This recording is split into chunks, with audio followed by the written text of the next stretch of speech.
So yeah, welcome to this fourth module Sanjay Azure Virtual Machine.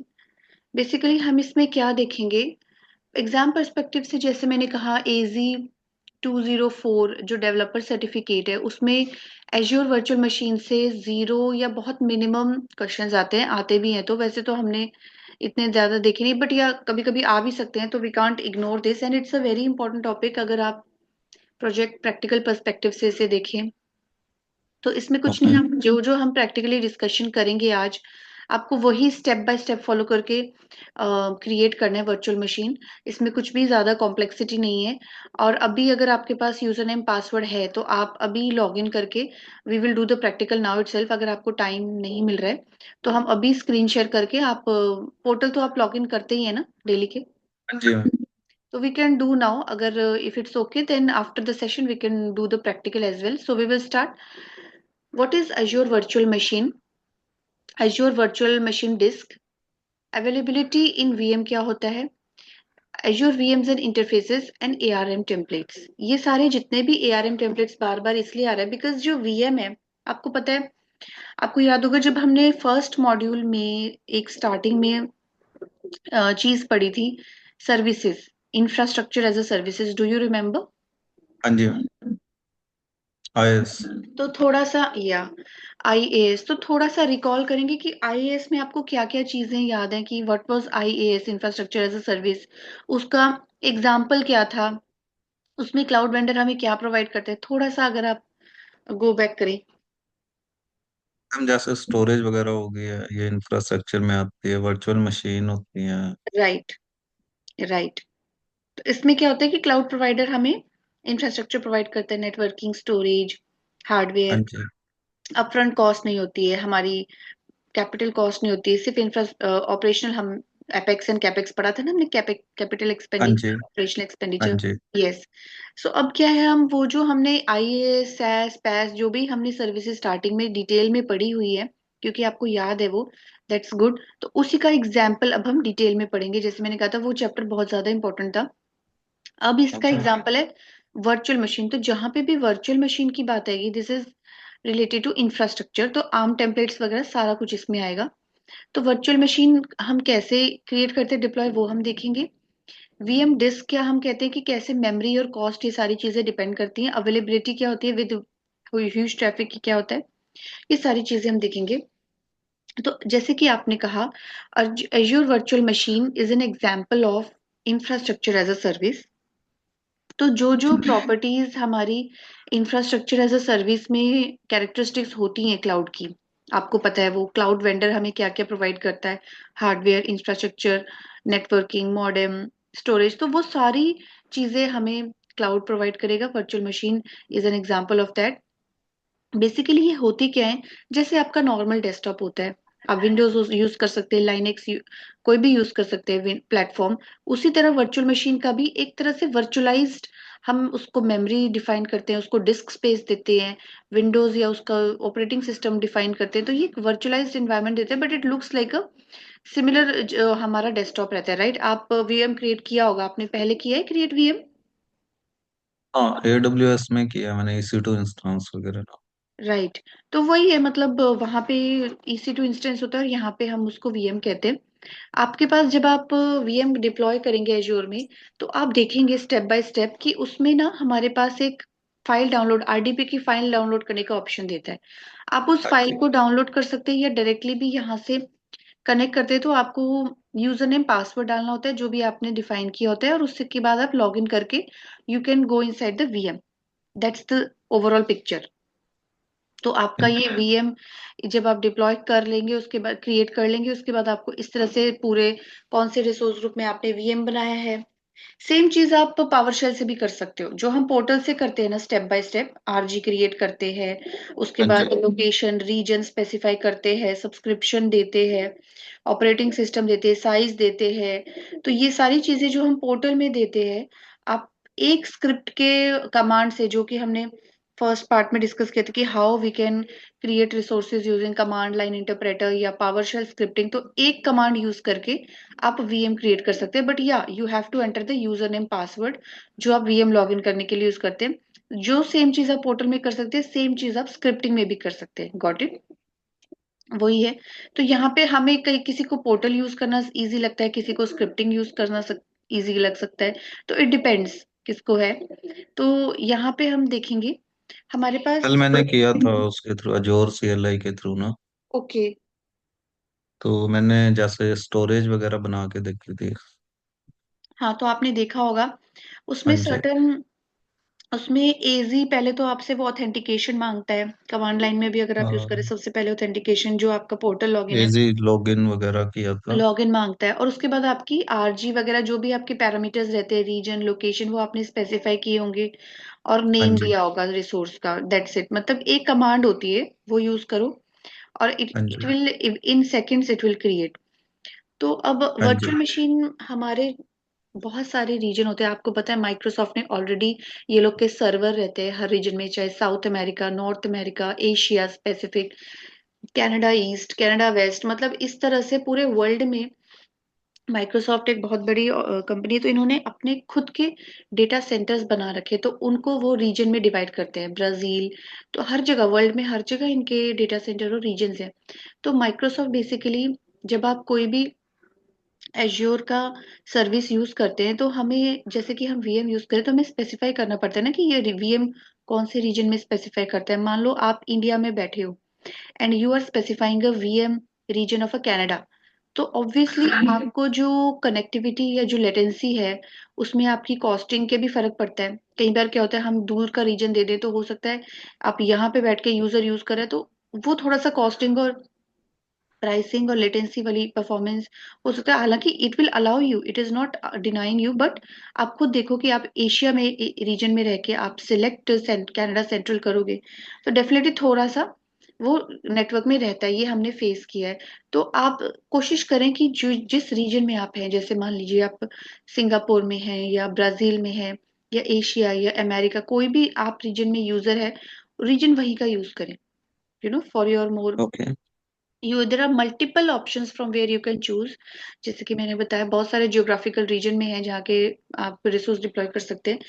बहुत सारे operating system आप use कर सकते हैं, Windows, Linux, Ubuntu. This is according to user need. आप कोई भी ऑपरेटिंग सिस्टम यूज कर सकते हैं वाइल क्रिएटिंग द वीएम। और उसमें मल्टीपल साइज अवेलेबल होते हैं। जैसे जैसे आप साइज या मेमोरी इंक्रीज करते हैं, आपको पता है it will increase the costing. तो ये इसमें रहता है। वंस यू, अभी हम देखेंगे जब ये क्रिएट होगा, तो इस तरह से आईपी एड्रेस बन के आता है, पब्लिक आईपी एड्रेस हम इसको बोलते हैं। When you click on it, you will get a popup, वहां पे आपको एंटर करना होगा। या फिर दूसरा ऑप्शन है, आप डाउनलोड करते हैं आरडीपी फाइल।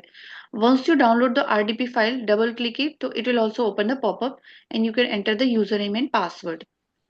तो यहाँ पे आपको पोर्टल का वो सब दिया है, pricing calculator based on size of VM. ये अगर आप माइक्रोसॉफ्ट डॉक्स में भी देखेंगे, वहां पे भी आपको ये मिलेगा किस तरह से आपका जो प्राइसिंग बेस्ड होता है, size of the virtual machine, depending on the size of virtual machine आपका प्राइसिंग कैलकुलेटर होता है।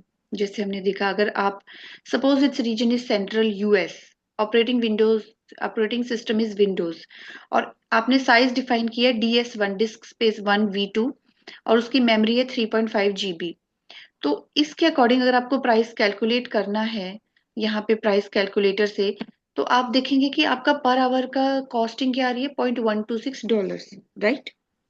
तो अप्रोक्सीमेटली अगर उसको सेंट्स में देखें, तो 12.6 सेंट्स पर आवर आपकी कॉस्टिंग रहेगी, अगर आपका रीजन सेंट्रल यूएस है, ऑपरेटिंग सिस्टम विंडोज है। तो ये सारी चीजें, यानी कि these are the factors which are determining the pricing, right? अगर आपका इंस्टेंस साइज DS1V2 है, जी 3.5 GB रैम है, तो आपका कॉस्टिंग क्या हो जाएगी, लगभग $0.126 per hour, okay. Right?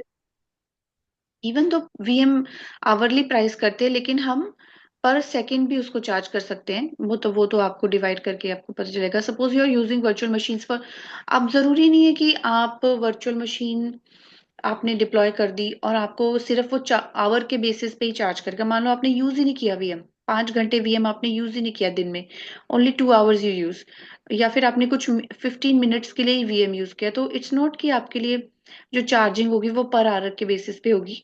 The charging will be mostly per minutes, it will be like whatever you use, it's a pay as you go. It will not ask you to pay for the whole day. इसमें ये रहता है। तो नहीं, जैसे तो ma'am एक question है। फॉर या एग्जांपल हमने एक वीएम बना के रख दिया है, या ठीक है, और हमने उसे मतलब कि अभी बनाई है, अभी 9 बजे, और या शाम को उसे डिस्ट्रॉय किया है 9 बजे, तो डिलीट कर दिया हमें या डिसेबल। डिलीट कर दिया। हाँ, तब तो कॉस्टिंग नहीं होगी। नहीं, ऐसा मतलब कि ऐसा कुछ है, मतलब कि मुझे तो ये लगता था कि फॉर एग्जांपल 12 घंटे हमने उसे बना के रखा था, हमें कॉस्टिंग होगी उसका। नहीं, देखो दो चीजें होती हैं। एक होता है हाँ जी। वीएम आपने क्रिएट कर लिया और हाँ जी। आपने उसको डिसेबल कर दिया बिकॉज आप नहीं चाहते कि वो वीएम अप एंड रनिंग ले, बिकॉज कॉस्टिंग आपको वो है, तो आप उसको डिसेबल कर दो। एक ऑप्शन ये रहता है। अगर डिलीट कर दिया, रिसोर्स है ही नहीं पोर्टल पे, आपने बनाया और वीएम डिलीट कर दिया, तो उसके सारे ही जितने भी डिस्क स्पेसेस वगैरह या स्टोरेज डिस्क जो साथ में क्रिएट होती है वीएम की, वो सारे डिलीट होंगे। It's not like you will be charge for anything. Once you create a delete a VM, उसके अंदर जितने भी रिसोर्सेज होते हैं डिस्क स्पेस या स्टोरेज से related, it will automatically get deleted. Networking से रिलेटेड अभी आप देखोगे तो कोई भी नहीं रहेगा ना, तो फिर कॉस्टिंग क्यों लगेगी जब आप डिलीट ही कर चुके हैं वो रिसोर्स ही। नहीं, वो पॉइंट आपका ठीक है। मेरा क्वेश्चन ये है कि जैसे 12 आवर्स के लिए तो वो इन पिक्चर था ना, यूजेस में था ना, किसी ना किसी वे में। नहीं, अगर आपने डिसेबल कर दिया तो नहीं रहेगा यूज पे। अगर आप नहीं, इनेबल डिसेबल नहीं रखोगे। करूंगा मैं। मैंने अभी इनेबल। 9 बजे बनाया, हम्म। और मैंने अपना एक वेबसाइट वहाँ पे होस्ट कर दी। हम्म। मान लो विंडो सर्वर बनाया आईएएस पे, मैंने अपनी होस्ट कर दी। हम्म। अब उससे फर्क नहीं पड़ेगा मेरे ख्याल से कि कौन यूज कर रहा है, किसी ने एक्सेस किया नहीं किया। बट हम्म। अगर मैंने 12 घंटे अगर वो वीएम रखी है तो मुझे चार्ज होगा ना फिर। नहीं, 12 घंटे वीएम रखिए तो आपने यूज की ना वो वीएम। हाँ, यूज किया ना, तो उसके लिए मुझे चार्ज होगा ना फिर। यस, इट विल बी हाँ चार्ज। जी। ओके। ओके। या अगर आप यूज कर रहे, वही मैं कह रही हूँ, अगर आप इनेबल रख रहे हैं आप, दैट्स वाई वो चार्ज होगा। अभी तो आप फ्री क्रेडिट्स यूज कर रहे हो because you are using the free trial. हाँ तो जी। अभी भी फ्री ट्रायल में भी आप देखोगे दैट 16,000 क्रेडिट्स आपको मिले हैं। हाँ तो जी। अगर आप आज वीएम बनाओगे और उसको डिसेबल नहीं करोगे कल परसों, तो you will be charged. It will get reduce the credits. Hmm. अगर आप डिसेबल कर दोगे then you won't be charge. तभी लोग क्या करते हैं, कभी कभी प्रोजेक्ट में या हमें भी कभी कभी अगर कॉस्टिंग का इशू होता है तो वो लोग डिसेबल करके रखते हैं, प्रोडक्शन वाले। ओके। ठीक है। um have you heard of the term availability of VM? What is the meaning of availability? हमने थोड़ा सा इस पे टच बेस किया हुआ है, थोड़ा सा एसएलए के ऊपर। हाँ, वो जैसे कि आपका वीएम कितने टाइम तक ऑन रहता है, मतलब अवेलेबल रहता है। कई बार क्या होता है, हम देखते हैं जब तक क्लाउड नहीं था पिक्चर में, जब तक क्लाउड नहीं था हमारे पास, हम सिर्फ ऑन प्रमाइस में वर्क कर रहे थे, तो they can be any issue like power supply हो सकता है, हार्डवेयर फेलियर हो सकता है। तो there is a down time, right? कोई ऐसा तो नहीं है कि हमेशा ही रिसोर्स अप एंड रनिंग रहता है या सर्विस अप एंड रनिंग रहती है। कोई ना कोई डाउन टाइम जरूर रहता है। लेकिन क्योंकि जब हम एज्योर की बात करें या क्लाउड कंप्यूटिंग की बात करें, तो बहुत ज्यादा जो डाउन टाइम है वो रिड्यूस हो जाता है। अभी जो अप टाइम है वो 99.9 एसएलए प्रोवाइड करता है। ये हमने डिस्कस किया था कि approximately 99.9% SLA service level agreement Microsoft azure देता है कि आपकी सर्विसेज आपको मिलती ही रहेंगी। ठीक है। तो ये मतलब है अवेलेबिलिटी का, ये एसएलए दिया जाता है माइक्रोसॉफ्ट की तरफ से। Sometimes there can be issue like power supply या अनएक्सपेक्टेड आउटेजेस हो जाते हैं, नेचुरल कैलेमिटी हो जाती है, तो उस टाइम हम 100% नहीं बोल सकते कि हमारे VM 100, because there can be expect unexpected issue. तो वो आपके फिजिकल एनवायरनमेंट में भी हो सकता है। तो उस केस में हमारे पास डेटा बैकअप होना चाहिए। We should have a multiple copies of the data, right? Okay. Backup तो होना ही चाहिए ना। तो उसके हाँ लिए जी। हमारे पास आते हैं अवेलेबिलिटी सेट, उसको कहते हैं हम redundancy. Multiple availability set option होते हैं। जैसे अवेलेबिलिटी सेट आप क्रिएट कर सकते हैं वाइल क्रिएटिंग वीएम। आप यहाँ पे ऑप्शन दे सकते हैं यहाँ पे कि अवेलेबिलिटी जोन, अवेलेबिलिटी सेट यहाँ पे दिखा रहा है ड्रॉप डाउन में कि अवेलेबिलिटी ऑप्शन, अवेलेबिलिटी सेट। तो इसका मतलब क्या होता है, आप यहाँ पे फॉल्ट डोमेन्स क्रिएट करते हैं। मतलब अगर आपका एक रीजन में डाउन टाइम हो गया, कोई नेचुरल डिजास्टर हो गया फॉर एग्जांपल एशिया पैसिफिक में, या एशिया पैसिफिक में आपका डाउन टाइम हो गया, तो अगर आपने फॉल्ट डोमेन बनाया है, बैकअप बनाया है, तो आपका same data will be safe in another region. तो कोशिश ये करते हैं ज्यादातर लोग कि हमेशा थोड़े फार ऑफ रीजन में बैकअप या फॉल्ट डोमेन बनाते हैं।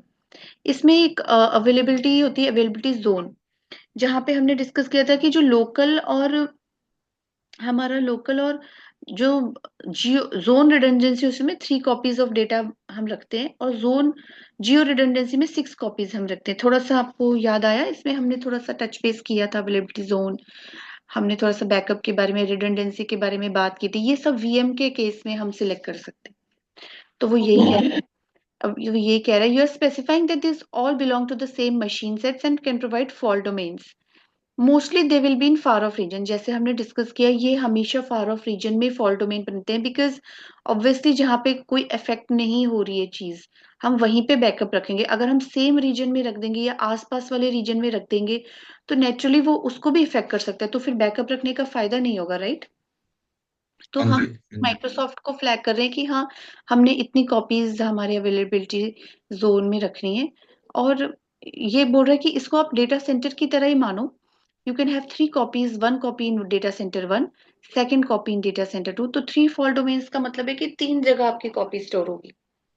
सिक्स सिक्स फॉल्ट डोमेन्स या सिक्स, जब हम जियो रिडंडेंसी की बात करते हैं तो 6 कॉपीज हमारे अलग अलग रीजन में रहती है। इसका मतलब ये है, उसको आप डेटा सेंटर की तरह कंसीडर कर सकते हो। जैसे डेटा सेंटर होते हैं ना, बड़े बड़े सर्वर्स, उसमें खुद का पावर सप्लाई होता है, खुद का इंटरनेट सर्विस होता है, इलेक्ट्रिसिटी सब कुछ वो खुद, हर डेटा सेंटर की अपनी एक इंफ्रास्ट्रक्चर और हार्डवेयर होती है। तो अगर आपने 3 रीजन्स में बैकअप फॉल्ट डोमेन डिफाइन किया हुआ है, तो 3 रीजन्स में वो आपको अलग अलग पावर सप्लाई, इलेक्ट्रिसिटी, इंटरनेट होगा, तो कैसे इफेक्ट करेगा? अगर एक में डाउन टाइम आ रहा है तो जरूरी नहीं है ना कि वो दूसरे में भी इफेक्ट करेगा, राइट? राइट है। तो इसमें कोई डाउट है? मैम, एक क्वेश्चन है यहाँ पे ना। फॉर एग्जांपल कि हमने एक वीएम बनाया एशिया पैसिफिक रीजन में। हम्म। अब हम उसका अवेलेबिलिटी सेट उसको सेट कर देते हैं यूरोप रीजन, कोई भी रीजन कर या देते हैं, या जस्ट एन एग्जांपल। तो क्या अब उसकी कंप्लीट कॉपी वहां पे जनरेट होती है दूसरे रीजन में, या यस, कैसे होता है फिर? यस। तो ये ज्यादातर लोग, मैं ये नहीं कह रही कि हर प्रोजेक्ट वाले ये सिलेक्ट करते हैं, बिकॉज इसमें भी कॉस्टिंग है। बिकॉज डेफिनेटली अगर आप बैकअप दूसरे दूर फार ऑफ रीजन में बैकअप रख रहे हैं तो उसकी कॉस्टिंग तो होगी। हर कोई ये अफोर्ड नहीं कर सकता, लेकिन हाँ, मोस्टली जब डेटा सेंसिटिव है और आपको पता है कि यहाँ पे कोई ना कोई कभी आउटेजेस हो सकते हैं, तो यू कीप द बैकअप। तो definitely same copy of data आपका जाता है, सेम रेप्लिका, उससे हम बैकअप रखते हैं ताकि आप रिकवर कर सको इन केस ऑफ एनी, कोई भी डिजास्टर होता है तो आप रिकवर कर सको, इसलिए आप पूरा का पूरा डेटा उसमें सेव करते हो बैकअप में। मतलब ये एज्योर ही करता है, हम कुछ नहीं करते, हम सिर्फ अवेलेबिलिटी सेट सिलेक्ट करते हैं। मैम, एक क्वेश्चन है यहाँ पे। या सो जैसे यूरोप रीजन में हमने अवेलेबिलिटी सेट उसका सेट कॉन्फ़िगर कर दिया, ठीक है। या अब हमारा जो एशिया पैसिफिक मशीन थी उस पे कंटिन्यूअसली रिक्वेस्ट आ रही हैं या इमेजेस वगैरह आ रही हैं, सब कुछ आ रहा है वहाँ पे, हम्म। डाटा वगैरह आ रहा है। तो क्या वो डाटा भी फिर सिंक होता रहता है यूरोप वाले सेट के पीएम के साथ, या कैसे होता है? अभी तक जो हम देखते हैं अवेलेबिलिटी से, आपका कॉपी ऑफ डेटा ही तो हो रहा है वहां पे, जो भी आपके रिसोर्स बनाया है उसका पूरा का पूरा कॉपी हो रहा है। Data I think, data replica अगर आगे आता है तो वो हम स्टडी करेंगे, लेकिन अभी तक तो वो आपका रिसोर्स का ही बैकअप ले रहा है। डेटा का बैकअप अभी उसने बोला नहीं। डेटा और रेप्लिका भी होता होगा option, but right now it's not telling about that, it's telling about the resource. I think data का भी बैकअप होना चाहिए, right? Retention policy, data retention policy तो हमने एक्सेस पॉलिसीज में पढ़ा था ना, कि 15 दिन तक वो डेटा बैकअप रखता है। तो that is a different thing, वो थोड़ा एडवांस फीचर्स आता है। ये हम बात करें कि आपका रिसोर्स रेप्लिका बन रहा है, आपने जो रिसोर्स डिप्लॉय किया है एक रीजन में, उसका रेप्लिका वो क्रिएट करेगा दूसरे रीजन में। Data replica okay. Is a different thing, उसकी भी तो अलग। आई थिंक मैम, मैं एग्जांपल दूसरा लेता हूँ यहाँ पे। ये तो चलो एक स्पेसिफिक रिसोर्स ही हो गया, जैसे हम डेटाबेस वगैरह क्रिएट करते हैं। या मान लो हमने सिक्वल, अजोर सिक्वल क्रिएट किया या कॉस्मो डीबी किया, और उसमें भी हम अवेलेबिलिटी सेट कॉन्फ़िगर कर सकते हैं, राइट? अभी तक तो हम इसमें वीएम में अवेलेबिलिटी सेट और स्केल सेट देख रहे हैं। हाँ एज्योर जी। सीक्वल में पैस आ जाता है, Azure SQL is an example of थोड़ा पैस सर्विस आ जाता है ना वो। ओके। तो उसमें हम देखेंगे कि वो ऑप्शन आप ट्राई कर सकते हैं। अभी जब हम उस मॉड्यूल में पहुंचेंगे तो we can try that, because availability set VM के केस में तो आप मेमोरी वगैरह इंक्रीज कर सकते हो, है ना। आप अगर स्केल सेट की बात करें, अगर आपके बहुत सारा ट्रैफिक आ गया है, कोई ऐसी सिचुएशन है जहाँ पे सपोजिंग आप लाइव स्ट्रीमिंग कोई मैच देख रहे हैं और आपको पता है कि डेफिनेटली इस टाइम पे बहुत सारा मिलियंस ऑफ व्यूज होंगे, तो आपको अपना स्केल सेट बढ़ाना पड़ेगा, आपको डिस्क स्पेस बढ़ानी पड़ेगी based on your popularity of your website. तो ये वीएम के केस में भी हम बात करें, ये जो आप एज्योर सीक्वल का एग्जांपल दे रहे हो ना, ये लेटर ऑन पैस सर्विस वगैरह इसमें भी हम दे सकते हैं। अभी तो हम इंफ्रास्ट्रक्चर में देख रहे हैं ना, मेमोरी के केस हाँ में, जी। हाँ जी। मेमोरी के केस में अवेलेबिलिटी सेट, स्केल सेट के टर्म्स में अवेलेबिलिटी सेट। तो ये एज्योर सीक्वल में हमने कभी मतलब ऐसा अवेलेबिलिटी सेट डिस्कस नहीं किया है। This is more of VM, हम वीएम के टर्म्स में अभी देख रहे हैं कि अगर आपको अपना वीएम में अवेलेबिलिटी सेट बनाने, तो आप कैसे। आई थिंक ये हर रिसोर्स में यूज हो सकता है, ये जो अवेलेबिलिटी ऑप्शन है, ये जरूरी नहीं है कि इसमें, तो आप ऐप सर्विस में भी ट्राई कर सकते हो। Maybe you are right, availability set, skill set, ये हर रिसोर्स में यूज हो सकता है। तो वहां पे भी अगर ऑप्शन दिखा रहा है अवेलेबिलिटी का, जोन रिडंडेंसी, या यहाँ पे ऑप्शन है ना अवेलेबिलिटी सेट, अवेलेबिलिटी ऑप्शन, ये तो हमने वीएम के केस में बात करी कि रीजन कौन सा हमने यूएस रीजन स्पेसिफाई कर रहे हैं, अवेलेबिलिटी ऑप्शन कौन सा स्पेसिफाई कर रहे हैं, जोन, स्केल सेट। तो ये आपको ऑप्शन चेक करने पड़ेंगे एज्यूर SQL के केस में। If yes it is an option, so ये feature will be applicable there as well. आप रेप्लिका किसी भी रिसोर्स का कर सकते हो ऑब्वियसली।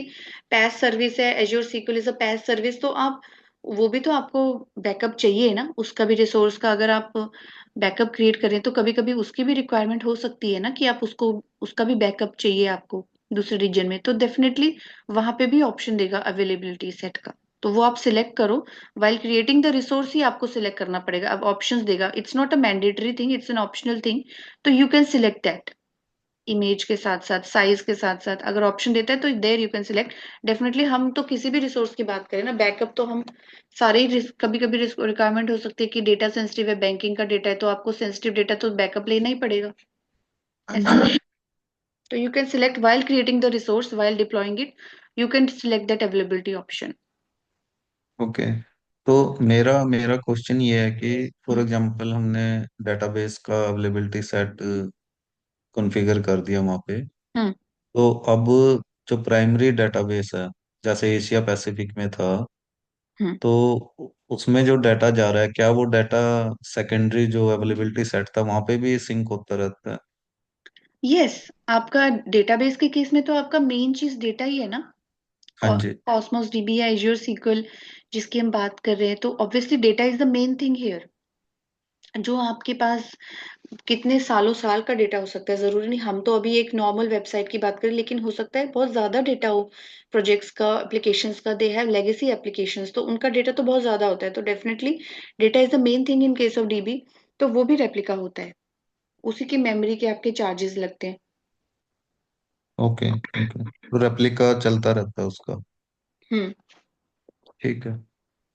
ठीक है मैम। वाइल क्रिएटिंग, लेकिन हाँ, प्रोजेक्ट्स में ज्यादातर इशू ये भी आता है कभी कभी, आपका डेटाबेस मेमोरी भी फुल हो जाती है, बिकॉज आप एक लिमिटेड इन्वायरमेंट में वर्क करते हैं ना। आपने जितना साइज डिफाइन किया होगा रिसोर्स का, या आप सब कुछ स्पेसिफाई करते हैं ना, आपके जो हाँ स्टैंडर्ड जी। टायर होता है, स्टैंडर्ड सर्विस होती है, प्रीमियम सर्विस, तो बेस्ड ऑन दैट आपके पास कितनी मेमोरी है, रिसोर्स में कितनी मेमोरी है, बेस्ड ऑन दैट ओनली आप डेटा सेव कर सकते हो। मान लीजिए आपके पास मेमोरी ही नहीं बची कॉस्मोस में, तो फिर आप कैसे इतना सारा डेटा वो करेंगे तो वो आगे और इश्यूज आते हैं। जब आप एज्योर सीक्वल पे काम करेंगे तो आपको पता चलेगा इसमें मेमोरी इश्यूज भी आते हैं। तो जितनी मेमोरी आपको एलोकेट हुई है उतनी आप बैकअप में उसी उसी मेमोरी स्पेस का या डिस्क साइज का आप मेमोरी उसमें क्रिएट कर सकते हैं बैकअप में। पर अनलिमिटेड तो नहीं है ना कि आप बोले कि हाँ, अनलिमिटेड तो कुछ नहीं है ना, एवरीथिंग इज पेड हेयर। हर चीज की कॉस्टिंग है, तो जितना आपका प्रोजेक्ट का रिक्वायरमेंट है या एप्लीकेशन का उतनी आप उसमें सेव कर सकते हैं। Once your memory gets full तो देन डेफिनेटली उसके there will be consequences. Okay. या ठीक है, क्लियर है। हाँ जी मैम, मतलब मोस्टली क्लियर है इसमें ना। बेसिकली मेरा जो पॉइंट है ना वो इसी से है कि देखो, डेटाबेस डाटा मेन होता है किसी भी ऑर्गेनाइजेशन के लिए। ठीक है, मैं आपको एक एग्जांपल देता हूँ। फॉर एग्जांपल, एक एप्लीकेशन चल रही है एबीसी। हम्म। ठीक है, अब उनका उस एप्लीकेशन में एंड यूजर होते हैं, जैसे आप हो, मैं हूँ, कोई भी है, मतलब कि एंड यूजर जो रोज साइन अप कर रहे हैं या रजिस्टर कर रहे हैं वहाँ या पे। ठीक है, फॉर एग्जांपल कि अब आज सुबह तक वो एप्लीकेशन ठीक चल रही थी और मॉर्निंग में ही 1,000 यूजर्स ने वो कर दिया, उसको रजिस्टर कर दिया वहाँ पे।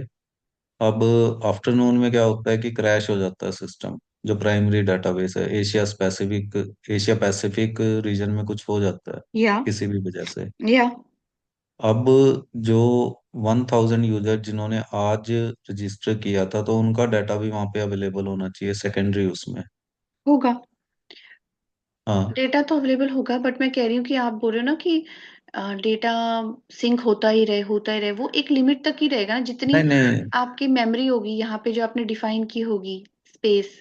नहीं, तो मेरा मेरा सिंक बोलने से ये है कि जो अभी मैंने एग्जांपल दिया कि जितना डाटा आ रहा है primary yes Asia yes Pacific yes, वाले में, डेटा वो तो वहां या पे जाना चाहिए। यस यस, वो तो रहेगा। रेप्लिका हम उसी लिए बना रहे हैं हाँ।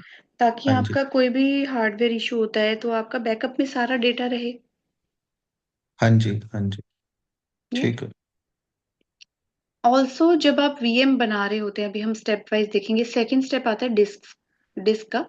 यहाँ पे ऑपरेटिंग सिस्टम डिस्क टाइप आपको प्रीमियम, एसएसडी, या ये आपके अकॉर्डिंग टू योर नीड्स, आपको किस नीड का, आपको बहुत ज्यादा लाइव स्ट्रीमिंग का कोई प्लेटफॉर्म है, आप कोई ऑनलाइन ट्यूटोरियल्स का आपका प्लेटफॉर्म है, तो आपको हाई प्रीमियम सर्विस लेनी पड़ेगी ताकि आपका रिस्पॉन्स टाइम अच्छा रहे।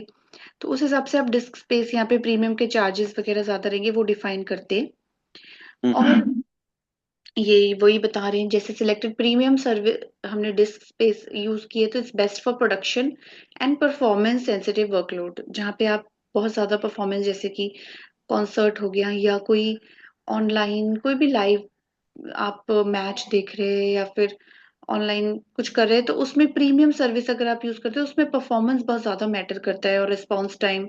In that case this is a very good select, like premium service जब आप सिलेक्ट करते हैं। और अगर आप इट्स नॉट वेरी सेंसिटिव और वेरी लाइट एप्लीकेशन जहाँ पे रिस्पॉन्स टाइम इतना ज्यादा नहीं है, तो आप नॉर्मल स्टैंडर्ड एसएसडी डिस्क भी सिलेक्ट कर सकते हैं। इसमें प्राइसिंग इज द, जैसे मैंने कहा, pricing is the main thing, but also latency, कितनी जल्दी आपको रिस्पॉन्स आ रहा है वो भी डिपेंड करता है। So once the VM is up and running, we can check the size properties after the deployment is successful. If we need more memory, we can choose a higher size and save and resize. ये आपको अलग अलग चीजें बता रहा है, restart करने के तरीके, रीसाइज करने के तरीके बता रहे हैं। जब आप VM बना लेंगे तो लेफ्ट हैंड पैनल पे आपको साइज का ऑप्शन दिखेगा, वो क्लिक करेंगे तो आपको सारे जनरल पर्पस और उसके सीपीयूज कितना यूज हो रहा है, कितने मेमोरी वाला सिलेक्ट करना है, ये सारे आप रिसाइजिंग भी कर सकते हो और रीस्टार्ट करके वो रिफ्रेश भी कर देगा। अब हमने पहले ही थोड़ा सा इसके बारे में टच बेस किया है। एआरएम टेम्पलेट्स, एक्चुअली हम ये नहीं कह रहे कि डायरेक्ट पोर्टल पे आप रिसोर्सेज डायरेक्ट एक्सेस कर लेते हो, never. But azure resource manager के थ्रू आप रिसोर्सेज को एक्सेस कर सकते हो। और आजकल जो लेटेस्ट टूल यूज हो रहा है मार्केट में, जो प्रोजेक्ट्स में हम लोग भी यूज कर रहे हैं आर्म टेम्पलेट क्रिएट करने के, because arm template manually create करना तो बिट थोड़ा सा होता है। अभी टूल बेस्ड अब टूल्स आ गए, बाइसेप करके आपने भी सुना होगा। आपने सुना है ये बाइसेप्स वगैरह? नहीं नहीं।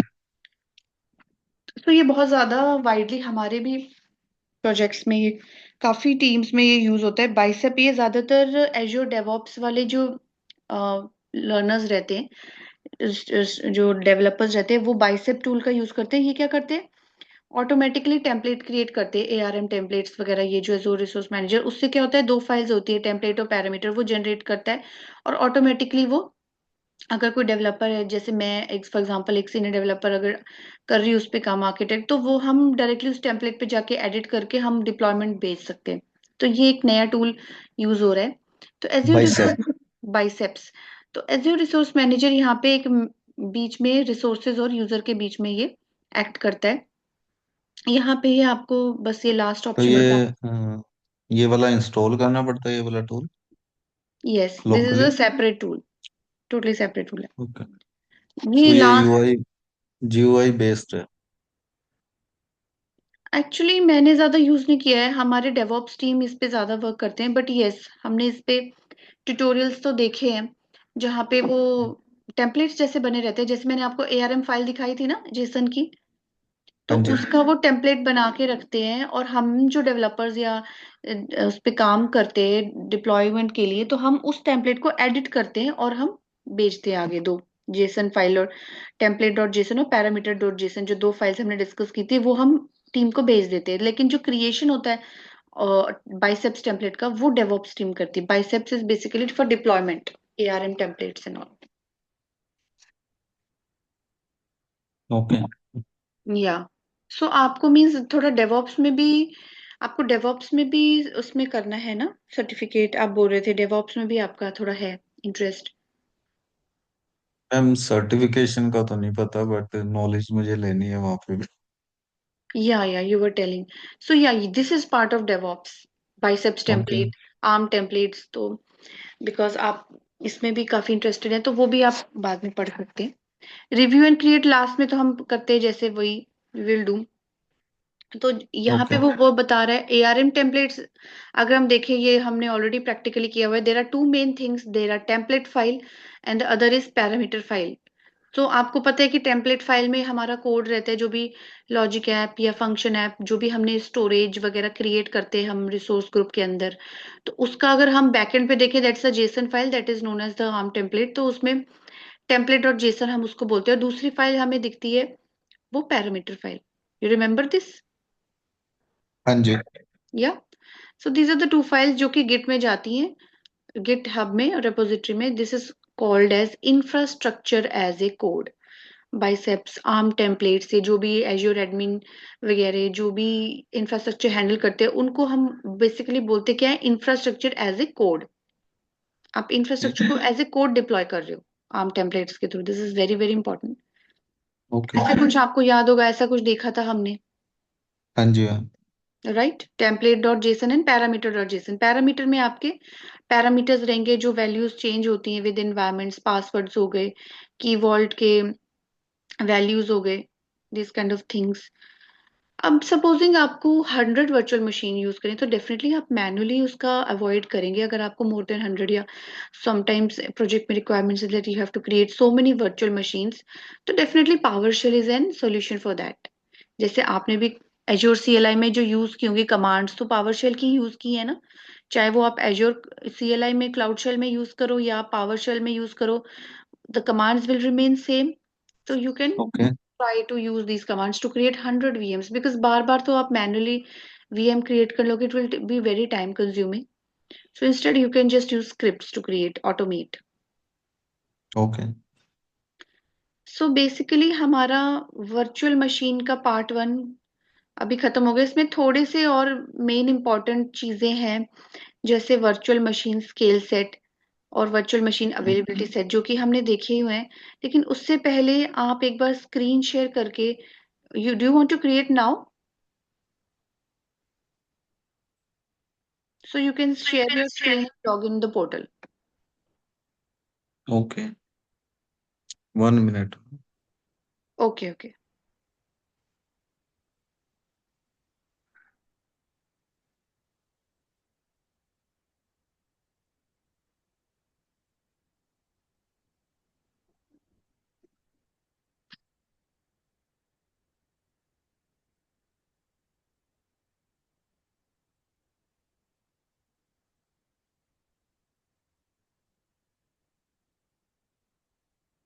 Ma'am is it visible?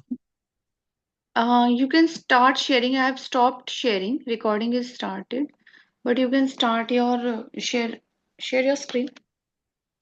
Already did ma'am. Okay, okay, got it. Yeah. तो आरजी आपका बना हुआ है ना ऑलरेडी? हाँ जी मैम। या go to that RG,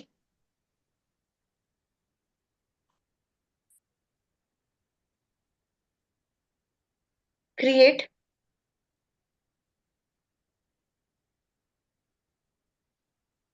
search for Azure VM और right virtual machine. One second.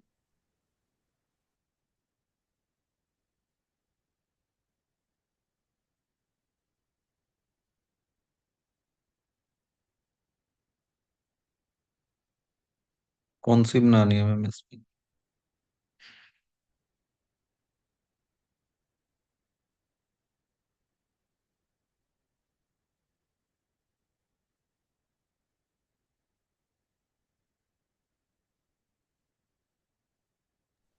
या sorry for that. Hello.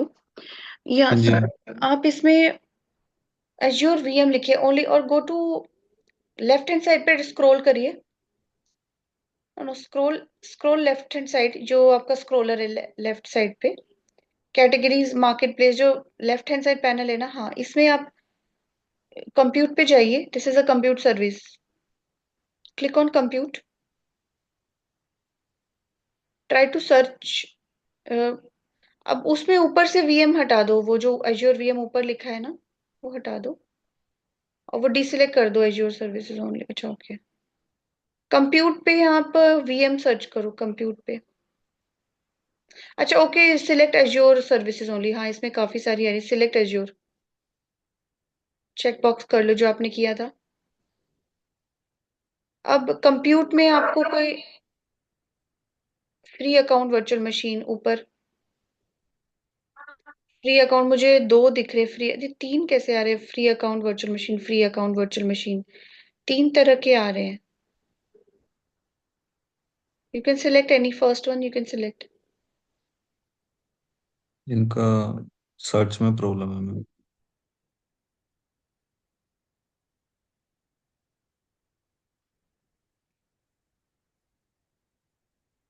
This is something else ना। Hmm. Where is virtual machine? Go down little bit, try to create, click on create. ये free account virtual machine के try नहीं, right hand side पे create लिखा है ना। I am not sure ये VM वही है जो हम क्रिएट करते हैं। ओके, तो गो डाउन। इसमें एडवांस ऑप्शंस तो आ ही नहीं रहे, वो डिस्क वाले, नेटवर्किंग वाले, वो सब तो दिख ही नहीं रहे। ये शायद फ्री मशीन में यही दे रहा है। Go down. आपको आपका फ्री टायर है ना। हाँ जी। हाँ, this is how you create virtual machine, but आपको वो सारे ऑप्शन नहीं दे रहा है फ्री में, जो मैं डिस्क वाले बता रही थी। और हमने सारे जो देखे थे स्क्रीनशॉट में, जो हमने देखे थे ओके। नेटवर्किंग, वो सारे इसमें हटा दिए, बिकॉज फ्री में वो वैसे भी आपको अलाउ नहीं करेगा। इसमें लिखा है ना फ्री अकाउंट, तो यू हाँ कैन जी। Try to create. ओके और मेमोरी भी कम सिलेक्ट करना। मैम, ये आ रहा है ना, this resource to contain existing resources, choose an empty group और create a new one. Okay, once again, this RG contains existing resources. One second. This resource group contains existing resources. Choose an empty resource group or create a new one.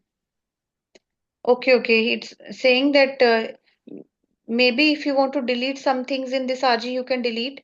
Then you can select this resource group, or else you have to create a new resource group. Try to delete whatever, if possible. Do you want to delete whatever is there in your RG, or if it's important, then you have to create another RG? RG for VM और RG, या कुछ meaningful नाम, या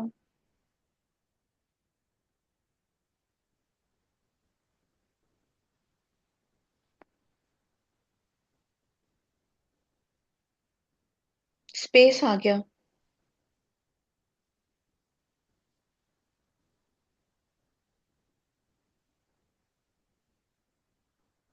okay, reason.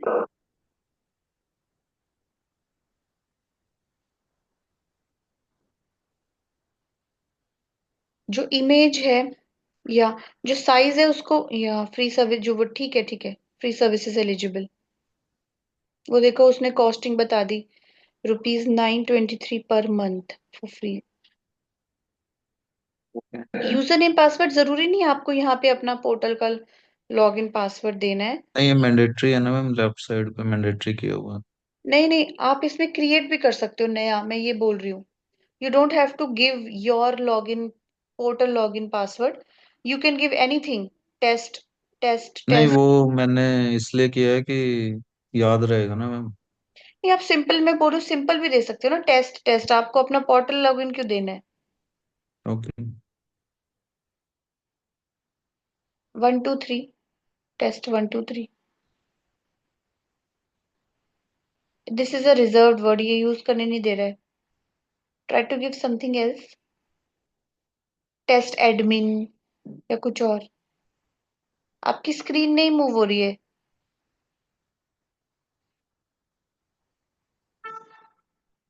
Hello.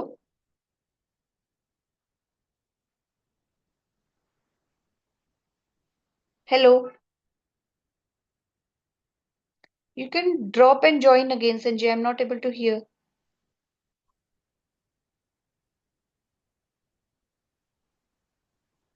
Am I ma'am audible? Disconnect हो गया था। Yeah, I was not able to hear anything.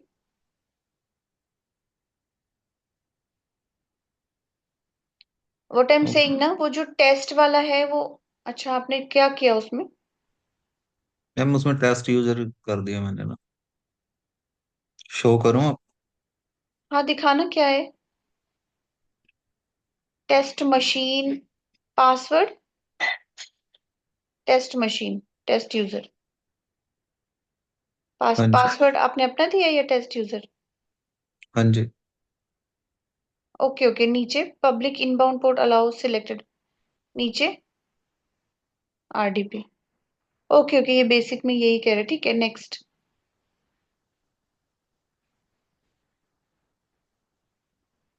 All traffic from internet will be blocked by default. You will be able to change inbound port rules in VM networking page.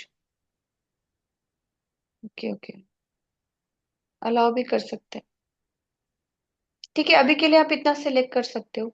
बाद में networking जब deploy हो जाएगा VM, उसके बाद networking option में आप inbound change कर सकते हाँ जी। हो। टैग्स मतलब इन्वायरमेंट डेव करके ऐसा। इन्वायरमेंट कौन सा है? डेव है।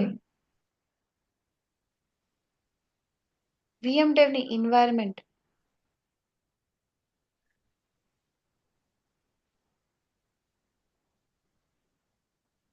रिसोर्स के।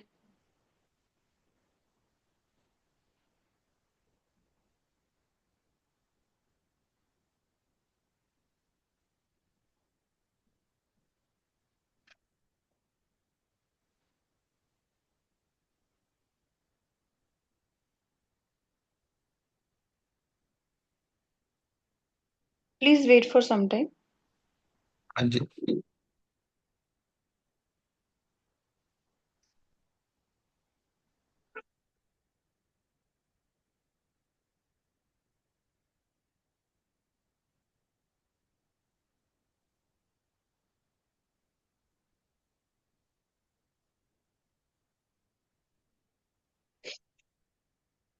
आपका ये नए आरजी में क्रिएट होगा, हाँ जी। RGVM. Once it is completed, check in that RG. Okay.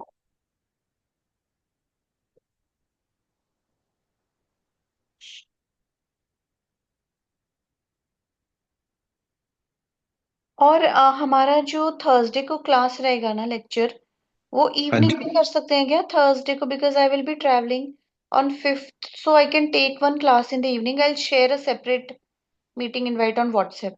Okay, इसको रहने देंगे, ये जो मॉर्निंग का शेड्यूल है चलने देंगे। बट थर्सडे को, बिकॉज इवनिंग में I will message you WhatsApp पे जो मीटिंग इनवाइट होगा, and randomly you can join that meeting invite. बाकी शेड्यूल तो जो चल मैम रहा है। ज्यादा हो जाएगा वो ना, फिर एक दिन में दो। नहीं, मॉर्निंग में नहीं ले पाऊंगी मैं थर्सडे को, वही तो कह रही हूँ। अच्छा। अच्छा ठीक है, फिर तो कोई इशू। मॉर्निंग में नहीं होगा, मैं वो कह रही थी कि इवनिंग में चलेगा क्या? हाँ जी हाँ जी, 7:30 पे। हाँ, आफ्टर दैट मतलब वही, मैं मैसेज कर दूंगी आपको। तो आपको जो सूट करेगा इवनिंग में मुझे बता देना। I will separately share link for that, because ये तो हमारा रेकरिंग वाला मीटिंग शेड्यूल्ड है ना 9:30 to 11:30। हाँ इसमें जी हम, हाँ जी, कोई मैंने इशू नहीं। मॉर्निंग में इसका किया हुआ है। बट थर्सडे को मैं एक बोल रही थी, बाकी हमारा सेम रहता है। इसमें आप एक बार आरजी में जाना, अपने जो आपने क्रिएट किया हुआ है। कोई इशू नहीं है मैम उसमें ना। 7:30 या जो भी, 7 o'clock भी कर सकते हैं ना। ओके ओके, आप मीटिंग के लिए कह रहे हैं। या go to the test machine, एक बार लॉग इन करो। नो नो, ये तो रिसोर्स ग्रुप में आ गया ना, ओपन द वीएम। उसको कनेक्ट करना है। कनेक्ट दिख रहा है ना ऊपर, राइट राइट हैंड साइड पे। कनेक्ट, हेल्प मी के नीचे। हेल्प ये में ही नहीं दिख रहा मुझे तो। आपका जो लेफ्ट हैंड पैनल है, उसके बगल में ही कनेक्ट लिखा हुआ है मतलब। ये वाला, ओके। इसका drop down connect, click on that.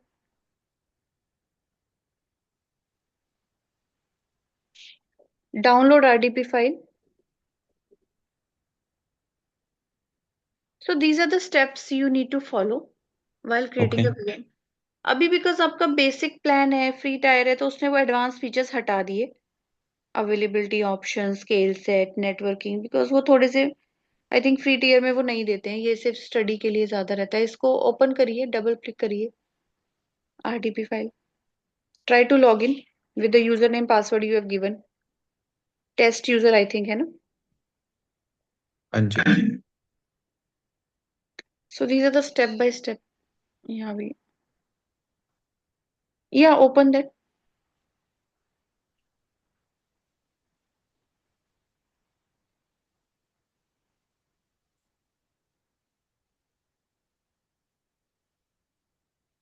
अभी चली नहीं है मैम मशीन ना। You have double click on that. Yes. एक बार दिखाना, मेरे को लगता है। अभी रेडी नहीं हुई है शायद।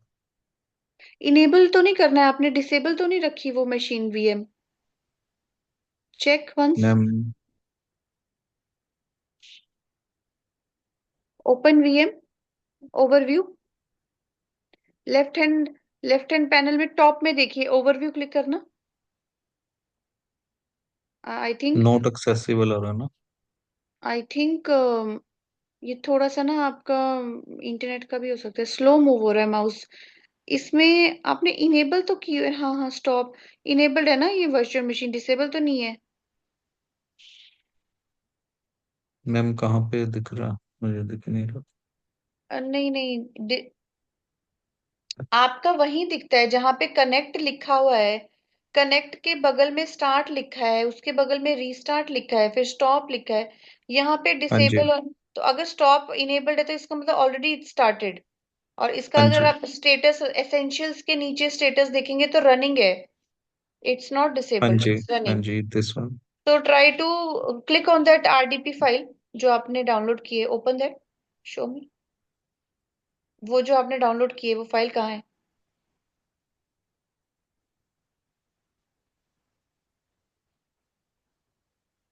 नहीं, आपका लोड हो रहा है। ठीक है, कोई बात नहीं। आपने जो भी आरडीपी फाइल डाउनलोड की है ना, आप अपने हाँ इंटरनेट जी। कनेक्शन में उसको डबल क्लिक करेंगे तो एक पॉपअप हम्म। आएगा और आपको अपना यूजर नेम पासवर्ड देना, try to log in. Then you should be good to open the VM. Let me no.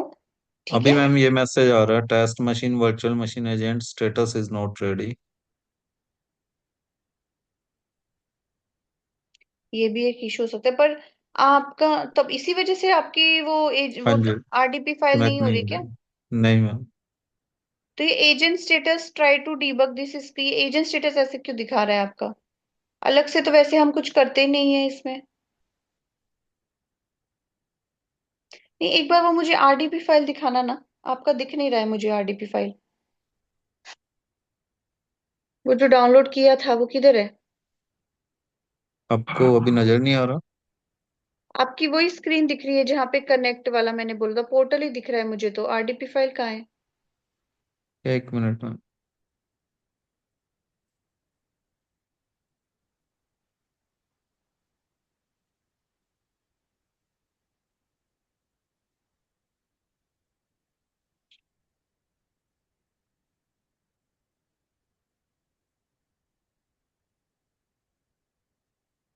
अब नजर आ रही है मैम? या डबल क्लिक ऑन दैट।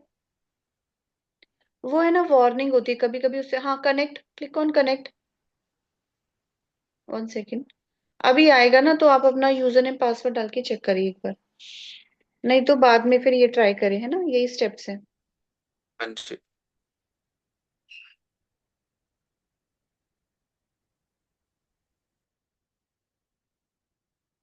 और जब आप इसको यूज पे नहीं रख रहे तो उसको स्टॉप कर देना, स्टॉप पे क्लिक कर देना बाद में, जो स्टॉप लिखा है ना नीचे, हाँ जी।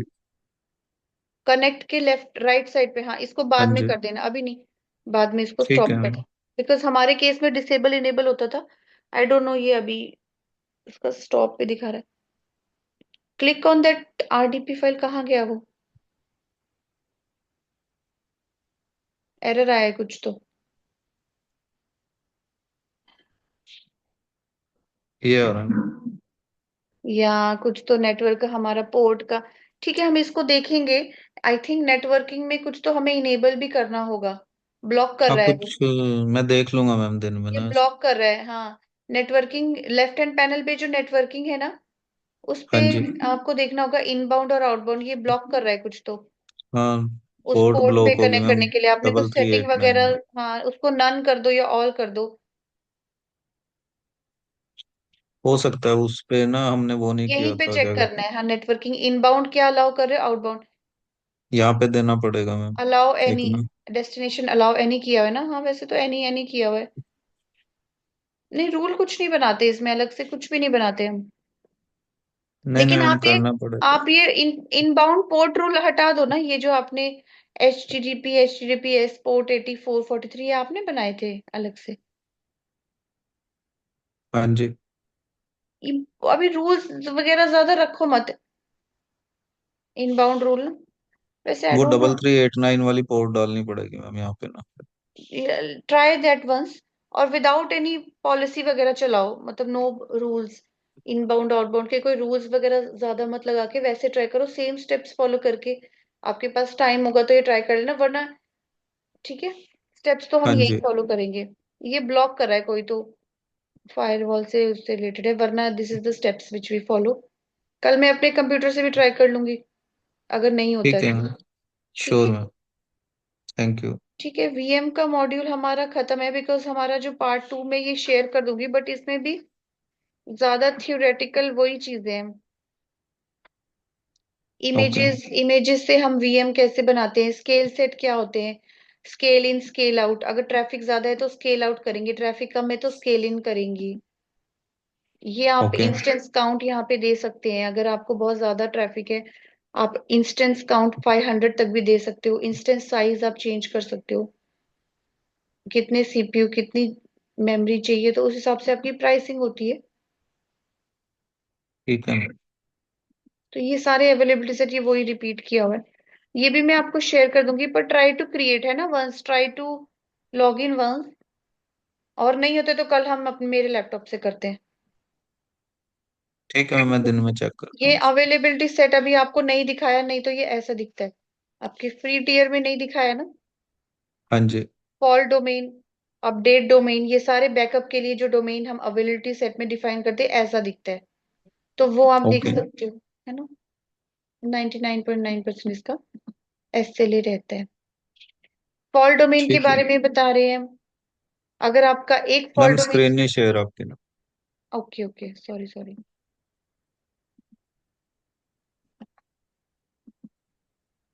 Late me know once it's visible. हाँ जी।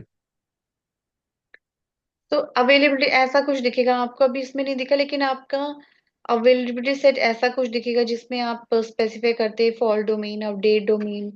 फॉल्ट डोमेन आपका बैकअप के लिए होता है, 3 फॉल्ट डोमेन आप क्रिएट कर सकते हैं local local and zone redundancy के लिए। 99.9% SLA रहता है। ओके। ओके। Yes ma'am. आपकी आपके में अवेलेबिलिटी सेट पर दिख नहीं रहा है अनफॉर्चुनेटली, बिकॉज ऑफ वो फ्री दैट। फ्री सब्सक्रिप्शन है ना, या उसमें देते बट नहीं होंगे हमारा, ना ये हाँ, चीजें। इसी पे आज फोकस था अवेलेबिलिटी सेट पे। तो फ्री उसमें नहीं दिख रहा है, तो लेकिन ठीक है। मेरे हमारा कंपनी का लॉगिन वी कांट ऐसे यूज ना, अदरवाइज हम उसमें देख सकते थे। कोई बात नहीं, आपसे जितना हो रहा है आप करो। वैसे ये एग्जाम में नहीं आएगा, but it is for your practical knowledge. और आपको जैसे, अगर आपको आगे चल के infrastructure as a code, Biceps template, इन सब में काम करना है, तो you should be aware of VM, because it's a very main compute service of infrastructure as a service, is part ठीक ऑफ है ma'am. Infrastructure as a service. तो ये मेन चीज है, इसलिए we can't skip it just because ये exam में नहीं आएगा। We should know, right? We should know about it. Yes. Yes. So that's why we covered this. So let me know कोई issues होते हैं, कल we can discuss again. Meanwhile, I'll okay stop the ma'am. recording and I'll share with you